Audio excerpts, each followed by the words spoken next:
Alright, this run shows off some fun with Pteranodon and Mantis, and then also Shark and Muskox for just like an ultimate kind of pill synergy, so that everything gains a whole bunch of stats for free, because obviously the Mantis knocks out something at the start of the turn, which is like the same effect as a pill. So that's kind of the idea behind the run. It does mean you kind of have like a 4 squad for the most part, but it's alright. Like, surely that's not going to matter too much in the late game, right? I don't know. Okay. The start is custom packs, magpies, bluebirds, whatever. I guess 1-4 is pretty nice just for like the bluebird target buffs, and chipmunk, sure, why not? That'll work. I guess like usually I go for a chipmunk with cherries because I feel like that's a really strong strat in pack 4. I'm not sure I actually have cherries in custom packs, so I'm not really sure what my plan was for a chipmunk. Maybe just a 3-2, but it might be worth it to actually not go with chipmunk and put something better in the pack. But a lot of times I'm just using the pack that I used for like a previous video or something like that, so I haven't actually like thought things completely through and try to make it the most optimized pack possible. Probably should do that, but that's okay. Flamingo, do love Flamingo, and Pug, the other good tier 2, but I guess not really room on it. The team for that one. Anyway, some movies that I've seen recently. I got to watch Barbarian, which was a recent horror movie, and it was a pretty good one. I wouldn't say it's like perfect. I definitely think the ending could have been a lot better. I feel like I complain about the endings to horror movies way too frequently because I don't know, it's just like hard to do. Either it feels like it goes really unrealistic or like tries to be scary or just like I don't know, disappointment in the end.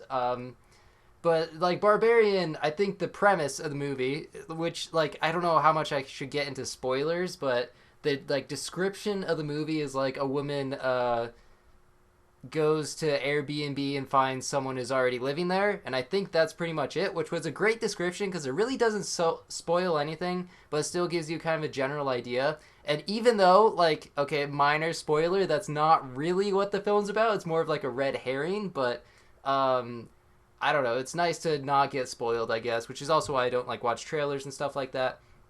But reading the description sometimes really does just tell you the entire plot of the movie. But yeah, so like the whole beginning, you're not really sure.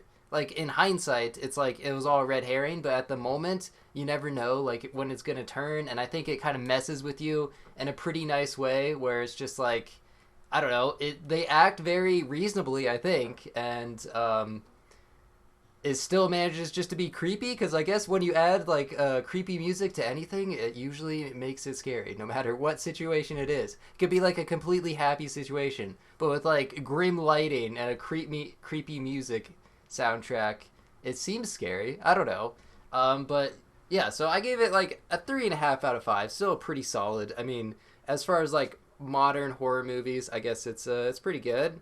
Got a weasel out of that stork there. I got to watch 20th Century Women, which was another great movie. I would definitely recommend it. I am kind of a sucker for movies about parenting for some reason. I have no idea why it's so interesting to me, but it just seems like such an infinitely nuanced like subject that is so hard to actually understand, I guess. And obviously, there's so many people who are going to be parents, and yet it's like such an insane thing to do. Um, but yeah, that's a good movie too. I don't know if I should explain the premise or anything, but my general thoughts, it's good. That's like the description of half the movies I watch. It's just like, yeah, that was good, and moving on. But I really should like actually form a more coherent opinion about a lot of these things. Oh well. So yeah, Mantis in the back. That's gonna be pretty nice. If you want like level up with blobfish or something, or want to give it melon, those are kind of the two mix-ups that you can do. Is you have front mantis or back mantis, and um, this monkey, I guess, buffing the muskox. Since I probably will actually kill the stork with the mantis eventually, and then it can give me a random level 2, like tier 5 or tier 6, which is kind of interesting. Actually, yeah, next turn it will be tier 6, and who knows what I'm gonna get from that. But the banana on the blobfish also, or like banana on the faint ability, just instant monkeys. Love to see that, and it's so nice to not have to worry about like trying to find a pill because it's just I get a free kill every turn. And another way to get another level up is to go Tapir, because it'll spawn a copy of something you already have.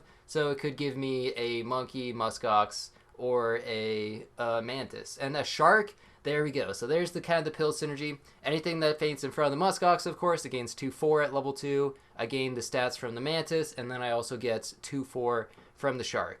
Actually, I didn't even realize it, but muskox and shark gain the same amount of stats here when muskox is level 2. And that's, of course, a tier 3 versus a tier 5.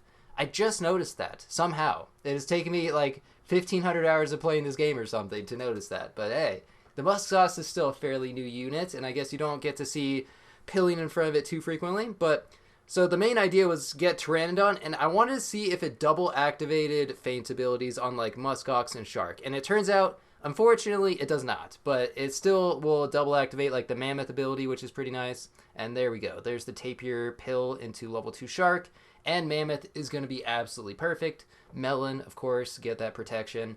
And now, yeah, so how many stats do I actually get? So I get 2/2 from the mantis, I get 4/4 from the mammoth, I get 2/4 from the muskox, and I get 4/8 from the shark. And I still lose, going down to 2 hearts. Okay. But yeah, the problem is I have 0 abilities, really. I guess like the shark is kind of an ability, but not really going to be too relevant. So what am I really looking for? I mostly just mammoths. Like I could take a warthog that gives, what, 3/3, which is so much less than the 8/8 that mammoth gives, but what can you do? And then there's the Pteranodon. I guess eagle's not too bad. Just like anything that summons anything will at least give me 1 gold back next turn. Plus, I guess it could give me like, maybe like a Spino would be a nice last unit here because it just gives even more stats. But of course, gonna reach that 50/50 cap pretty quickly. There is a tiger that doesn't really do anything and got 1 experience from the alpaca, but also doesn't really help. I guess I could go like tiger eagle actually, and that might work, but I do want this Pteranodon. Probably should have just taken that melon on Pteranodon just in case they have like dolphin, because I think I just ran into a dolphin team. Doesn't seem like you would run into too many of them, but occasionally it can happen, and definitely don't want the Pteranodon to die. I mean, not that it really does much here. All it's doing is giving an additional 3/3 from the warthog. But elephants, camel, yeah, not going to have to worry too much about that. And look at that. So many extra stats. Incredible. Really so impressive. And then level 2 Pteranodon. I don't think that does anything either. But just in case, like, I really don't know. Yeah, so there we go. There's the 3/3 twice. There's a Spino. A bit too late, though. I guess it would be slightly better to have, like, a Spino instead of a muskox or something for those more stats, but I've already made like I think a couple videos showing kind of that general build off, but this time I got to use muskox and Pteranodon, the new pack 4 pets, which is pretty cool. And another loss, dude. I can't believe, I really thought like this team wouldn't be that bad, but turns out having no abilities is really a problem. So here we go. Get to double activate the mammoth. So the mammoth gives 8/8 to the entire team. Love to see that. And I don't know what the best ability would be here. Probably just like an eagle. Honestly, like 1-up eagle would be really nice just for the in-battle abilities. Or, actually, no, wait. The Pteranodon would, that doesn't actually do anything. And then another really strong and well-statted team. And of course, the Badger pops my melon, which is going to cost me the game, I think. I don't actually know, but that was really rough. I'm not sure I actually had 50 attack on the muskox. But still, a pretty cool team, and thanks for watching. See ya.